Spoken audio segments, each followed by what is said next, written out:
A'udzubillahi minasyaitonirrajim. Bismillahirrahmanirrahim. Assalamualaikum warahmatullahi wabarakatuh.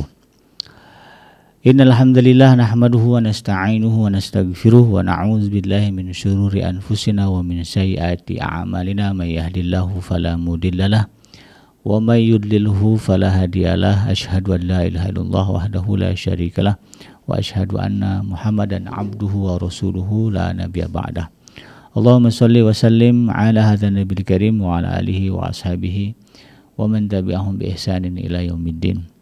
Wa qala Allah ta'ala fi kitabihil karim, ya ayyuhallazina amanu taqullaha haqqa tuqatih wa la tamutunna illa wa antum muslimun. Ya ghafur rabbana innana amanna faghfir lana dzunubana wa qina adzabannar. Amma ba'd. Alhamdulillah, segala puji adalah milik Allah, Tuhan semesta alam yang telah menciptakan kita, dan karena rahmat dari Allah kembali kita berjumpa di channel iDream TV dalam program Tadabbur Al-Quran, di mana insya Allah sedikit demi sedikit, bahagian demi bahagian, kita coba ya pelajari apa yang ada dalam Al-Quran. Karena harus kita sadari bahwa Al-Quran itu jumlah ayatnya banyak ya. Ada ribuan ya, ada ribuan ayat. Maka kalaulah ya yang jumlahnya ribuan ayat itu tidak kita buka, tidak kita baca, tidak kita pelajari, maka bagaimana kita akan menghadap Allah Subhanahu wa taala sementara kita mengatakan bahwa Al-Quran adalah pedoman hidup kita. Nah, karena itu untuk membuktikan bahwa Al-Quran ini adalah pedoman hidup kita, maka tentu ya harus ada ikhtiar dan usaha untuk mulai ya, mempelajarinya, memahaminya, dan kemudian mengamalkannya. Tidak lupa kita baca salawat dan salam. Allahumma salli ala Sayyidina Muhammad wa ala ali Sayyidina Muhammad. Assalamualaikum ayuhan Nabi wa rahmatullahi wabarakatuh. Semoga Allah terima salawat dan salam yang kita baca dan dilimpah curahkan kepada para nabi, para rasul, wabil khusus ya Rasulullah Muhammad sallallahu alaihi wasallam. Dan tentunya kita berharap semoga kita di yaumul mahsyar nanti termasuk ke dalam kelompok ya orang yang akan berbahagia ketika berjumpa dengan Allah nanti di sana. Dan semoga kita dijauhkan dari siksa api neraka, dimasukkan ke dalam jannah dan dipertemukan dengan Rasulullah Muhammad sallallahu alaihi wasallam. Insyaallah, amin ya rabbal alamin. Sahabat iDream yang dirahmati Allah dimanapun Anda berada, di dalam program Tadabbur Al-Quran kali ini kita akan melanjutkan kajian kita di surah Al-Baqarah. Kita beranjak ke ayat yang ke-119. Di dalam ayat yang ke-119 surah Al-Baqarah ini Allah Subhanahu wa taala mengabarkan kepada kita tentang bagaimana sosok ya Nabi Muhammad sallallahu alaihi wasallam. Ya, di dalam ayat ini Allah Subhanahu wa taala berfirman, a'udzubillahi minasyaitonirrajim. Inna arsalnaka bil haqqi basyira wa nadhira wa la tus'alu an ashabil jahim. Di dalam ayat ke-119 ini Allah Subhanahu wa taala mengatakan, ya, inna arsalnaka bil haqq. Sesungguhnya kami, ya kata Allah, telah mengutusmu, yaitu Nabi Muhammad sallallahu alaihi wasallam, bil haqq, ya, dengan kebenaran ya, artinya Nabi itu diutus dengan membawa berita yang benar, mengabarkan kepada kita segala sesuatu yang memang nyata ya, ada bukan karang-karangan, bukan dusta, bukan hayalan ya, bukan omong kosong.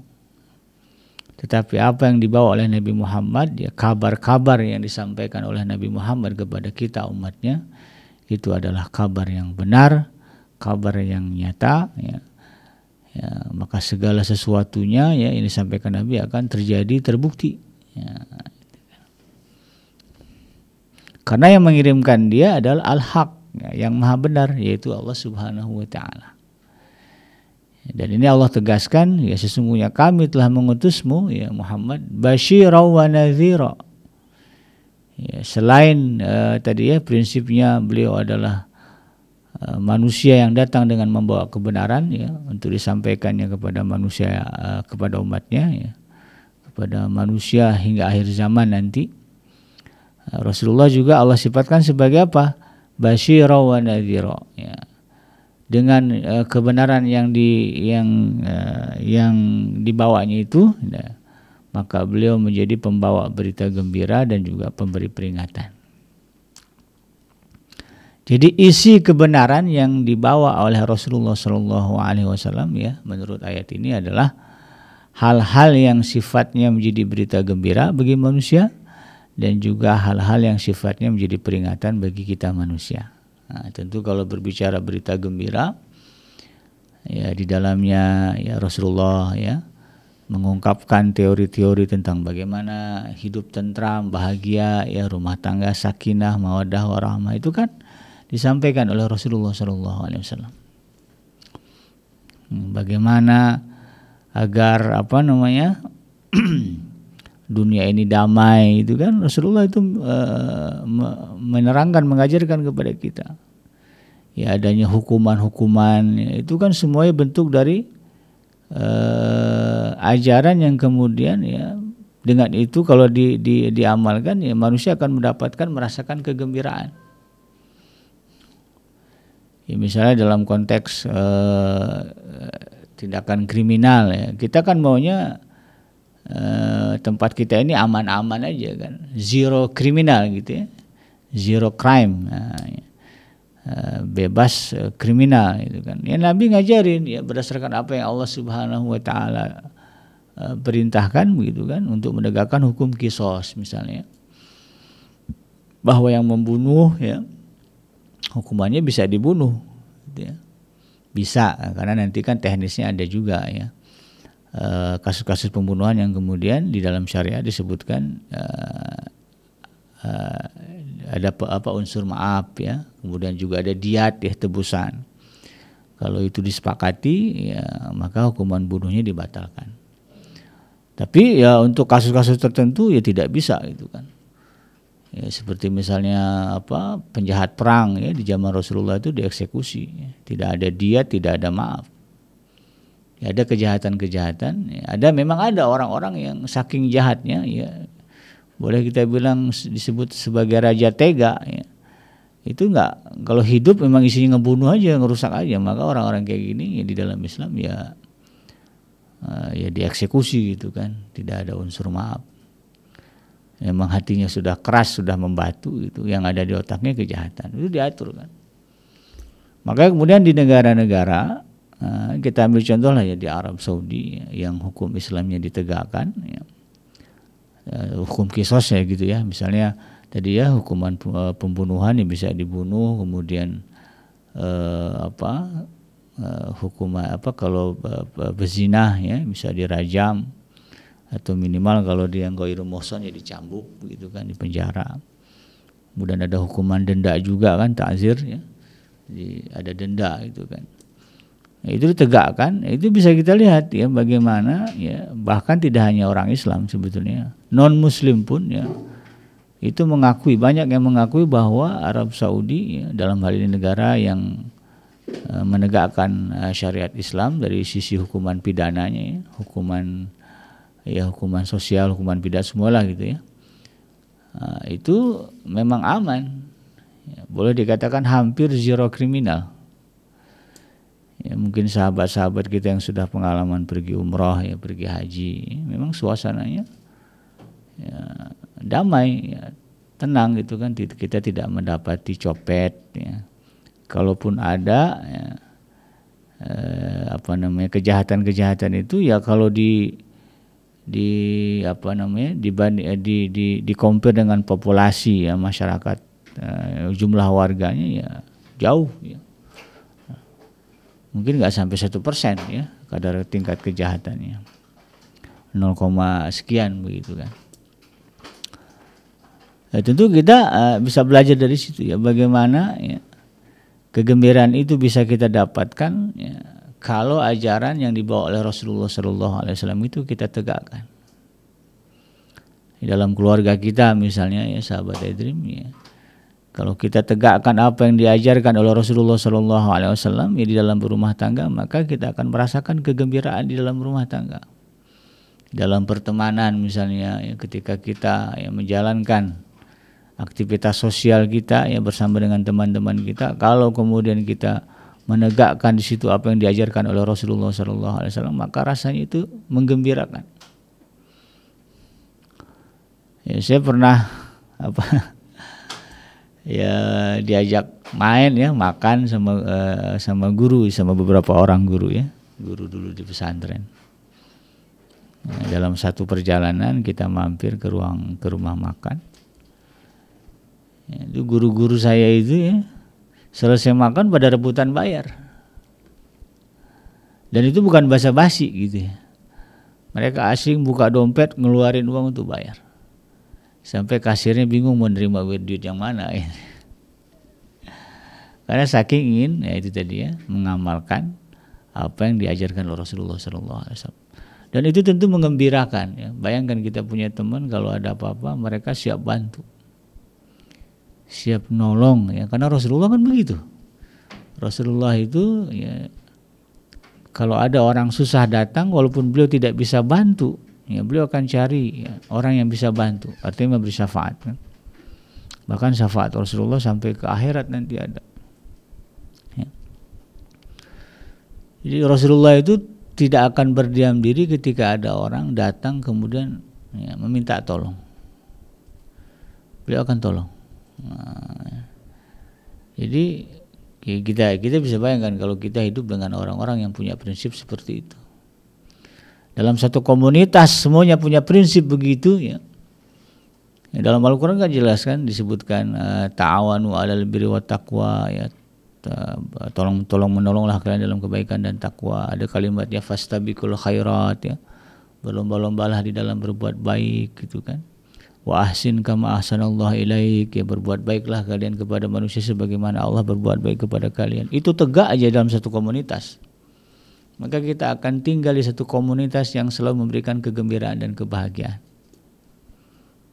Dan itu pernah terjadi ya, pernah terjadi, dicatat dalam sejarah bagaimana damai dan tentramnya kehidupan ya pada masa Rasulullah SAW ya di Madinah ya, setelah peristiwa Fathu Mekah lebih terasa lagi gitu kan. Kemudian pada masa Khalifah Ar-Rasyid ya, kedamaian hidup itu begitu terasa karena Rasulullah pernah bilang itu kan, bahwa dengan ajaran yang dibawanya ini akan sampai nanti satu masa seorang wanita berjalan sendiri dari timur ke barat tidak merasa takut. Saking amannya gitu ya. Karena semuanya kemudian memegang prinsip itu, ajaran itu tadi, ajaran Rasulullah SAW. Dan itu terbukti. Padahal dulunya Jazirah Arab itu ya, boleh dibilang tanah rampok gitu ya. Mereka suka merampok, suka menculik, bahkan perbudakan itu ya, perbudakan yang terjadi di masa jahiliyah ya di zaman Rasulullah SAW itu juga terjadi karena ada penculikan, perampokan ya, dirampok orang itu kemudian ditawan ya, orang yang dirampoknya dijual. Jadi bukan hartanya yang dirampok, yang punyanya juga dijual. Maka lahir perbudakan-perbudakan dari itu tadi. Tapi kemudian setelah Rasulullah SAW datang, lalu kemudian beliau berjihad ya di jalan Allah untuk menegakkan syariatnya ini, sampai adalah datang peristiwa Fathu Mekah, maka kemudian pondasi-pondasi ya kehidupan sebagaimana yang digambarkan, yang diharapkan oleh Rasulullah terjadi.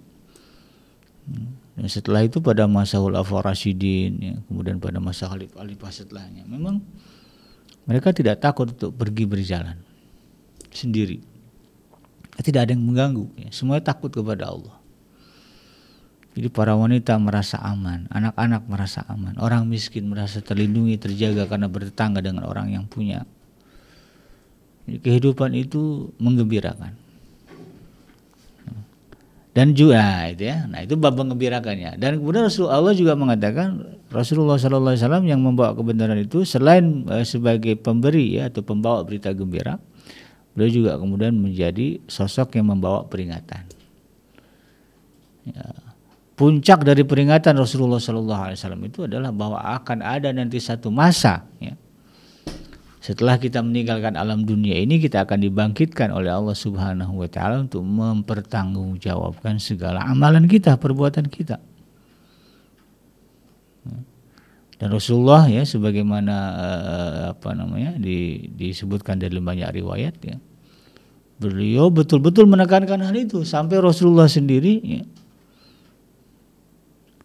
seperti takut ya, gitu ya, menghadapi hari kiamat. Ya, ada ayat juga yang memerintahkan Rasulullah untuk mengatakan bahwa beliau juga takut ya akan kedatangan hari kiamat. Dan para sahabat juga begitu ya. Dalam satu riwayat disebutkan Sayyidina Abu Bakar As-Siddiq ya, dan juga 3 sahabat yang utama lain seperti Sayyidina Umar ya, Sayyidina Utsman bin Affan, Sayyidina Ali bin Abi Thalib, itu orang-orang yang kalau mereka sedang menyendiri mereka akan berlinang air mata, dan ketika ditanya kenapa, mereka takut ya menghadapi hari yang besar, yaitu hari kiamat. Apa yang mereka takutkan? Nah, itu tadi ya, mendapatkan kemurkaan dari Allah Subhanahu wa taala. Yang lebih menakutkan lagi adalah kemudian dilemparkan ke dalam nerakanya Allah Subhanahu wa taala. Ya, kalau bab neraka ini enggak ada lah ya. Enggak ada indah-indahnya sedikit pun ya, tidak ada enaknya sedikit pun. Karena neraka itu isinya adalah opposite ya, lawan dari surga. Kalau surga semuanya serba enak ya. Kalau di neraka semuanya serba sakit ya. Serba menyakitkan gitu kan. Disebutnya bi'sal masir ya, seburuk-buruk tempat neraka. Rasulullah memberikan peringatan. Bahkan Sayyidina Abu Bakar sering kalau kita mah refleks ya, terucap ya, andailah diriku ini menjadi debu saja. Ya, kalau dah bab ingat kehidupan akhirat nanti ya, di-compare dengan kehidupan dunia ya, para sahabat itu begitu besar rasa takutnya. Karena pada hari itu nanti ya, Allah Subhanahu wa taala akan menghisab segala amalan kita, menghitung segala perbuatan kita. Dari yang paling besar sampai yang paling kecil Allah hitung. Kan dalam surah Al-Zalzalah kan disebutkan ya, "Faman ya'mal mithqala dzarratin khairan yarah wa may ya'mal mithqala dzarratin syarran yarah."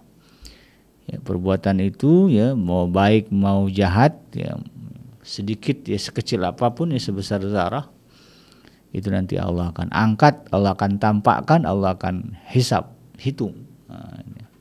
Dan pada hari itu ya, sebagaimana disebutkan di dalam surah Al-Qari'ah, endingnya adalah fa amma man khaffat mawazinuhu fahuwa fi 'aisyatir radiyah. Siapa yang berat ya, timbangannya ya, maksudnya timbangan kebaikannya, amal baiknya banyak, berat begitu, melebihi timbangan dosanya, artinya kebaikannya lebih berat daripada dosanya, fa umhu fahuwa fi 'aisyatir radiyah, maka dia akan berada dalam kehidupan yang membahagiakan, masuk surga. Dan sebaliknya, wa amma man khaffat mawazinuhu, ya, siapa yang ringan timbangan ya, timbangan kebaikannya gitu ya, artinya lebih banyak dosanya daripada kebaikannya, maka Allah tegaskan fa ummuhu hawiyah, maka tempat bagi dia adalah neraka. Enggak ngeri gitu itu ya. Opsinya cuma 2 itu, kalau masuk surga masuk neraka. Surga tempat yang menyenangkan, neraka tempat yang menyakitkan. Tidak ada tempat ketiga gitu ya.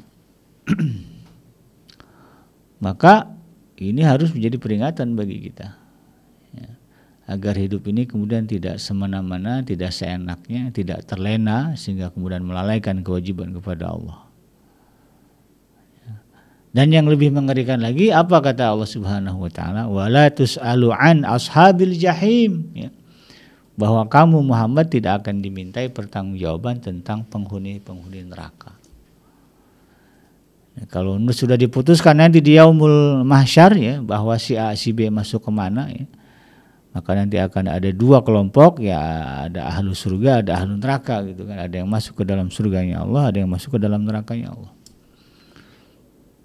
Maka mereka yang berada di dalam nerakanya Allah nggak akan bisa nuntut kepada Rasulullah Sallallahu Alaihi Wasallam.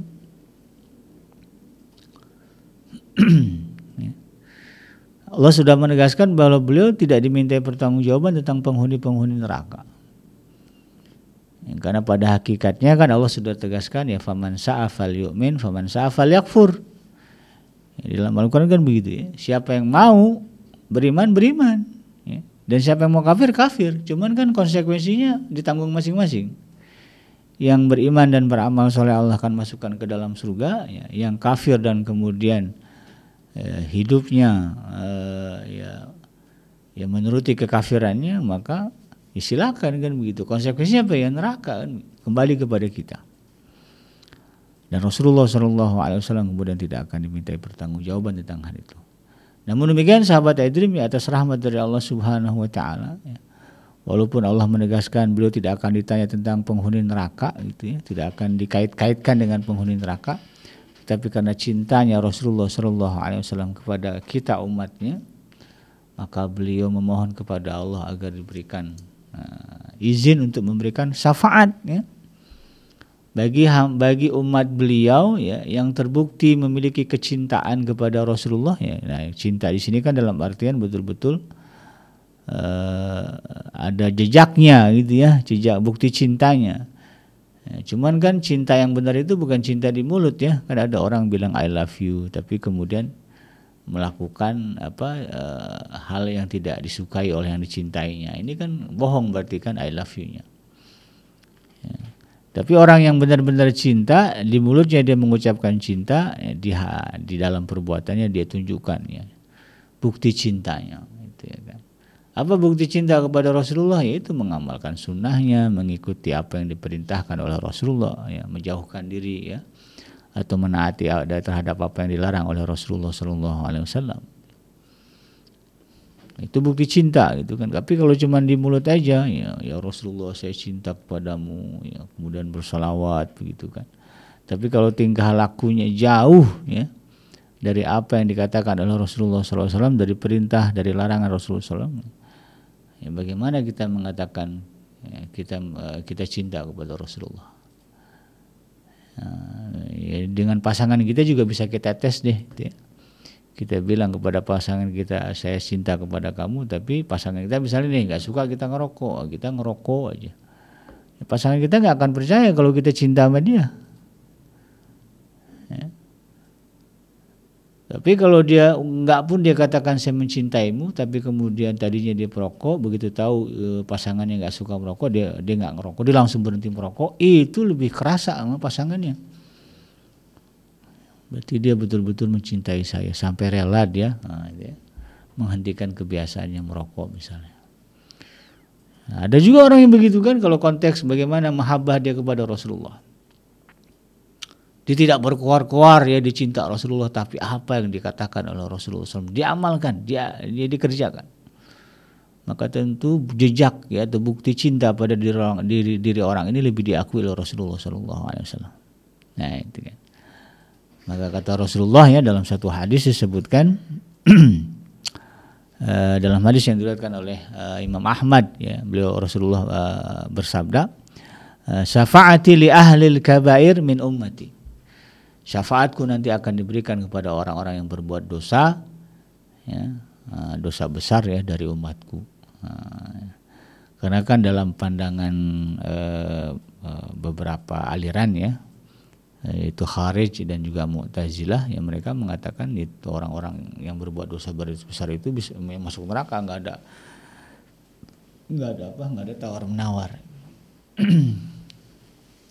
Walaupun di orang Islam itu kalau berbuat dosa, kalau dia berbuat dosa besar ya dia masuk neraka. Ya. Tapi kata Rasulullah SAW ya, ada peluang lah ya bagi umat beliau ya, seandainya terjerumus ke dalam dosa besar begitu kan. Lalu kemudian selama hidupnya dia tunjukkan ya kecintaannya kepada Rasulullah SAW ya, ada peluang bagi mereka akan mendapatkan syafaat dari Rasulullah SAW. Karena Allah juga banyaknya menyebutkan ya di dalam Al-Quran bahwa memang Allah itu akan mengizinkan ya, memberikan izin kepada manusia tertentu pilihannya gitu kan untuk memberikan pertolongan. Karena pada hakikatnya kan tidak ada yang bisa memberikan pertolongan kecuali Allah di yaumul mahsyar nanti. Makanya kan kita baca Maliki Yaumiddin ya. Dia Allah itu adalah raja dan penguasa pada hari kiamat nanti. Semuanya ya tergantung kepada Allah. Ya, selamat celakanya kita ya tergantung Allah. Nah, tapi kemudian di ayat yang lain Allah katakan bahwa di dalam surah Thaha misalnya ayat yang ke-109 ya. Ya Allah Subhanahu wa taala menyebutkan yauma idzil la tanfa'u syafa'atu illa man adzina lahur rahmanu wa radiya lahu qaula. Nah, pada hari itu ya di hari kiamat nanti tidak berguna syafaat. Ya, artinya nggak ada orang ngasih pertolongan ya. Ya, misalnya ada keluarganya, kerabatnya, sahabatnya masuk neraka gitu kan, mau dimasukkan ke dalam neraka, lalu kemudian dia berusaha menolong, ya kata Allah nggak akan berguna itu, nggak akan bisa gitu kan. Nah, tapi Allah katakan apa? Illa man azina lahur rahman, ya, kecuali syafaatnya orang yang Allah ya, yang Maha Rahman ini telah memberi izin kepada dia. Ya, wa radiya lahu qaula, dan dia Allah telah meridhoi perkataannya. Siapa itu? Ya Nabi Muhammad kan. Siapa orang yang ucapannya paling diridhoi Allah? Ya Nabi Muhammad.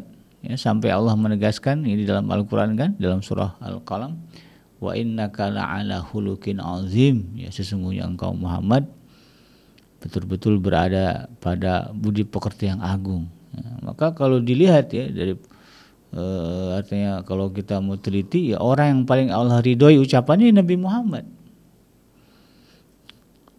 Nah, maka beliaulah nanti akan tampil memberikan syafaat ya, bagi umatnya yang kemudian terjebak ya ke dalam situasi di mana dia dihukum oleh Allah masuk ke dalam neraka.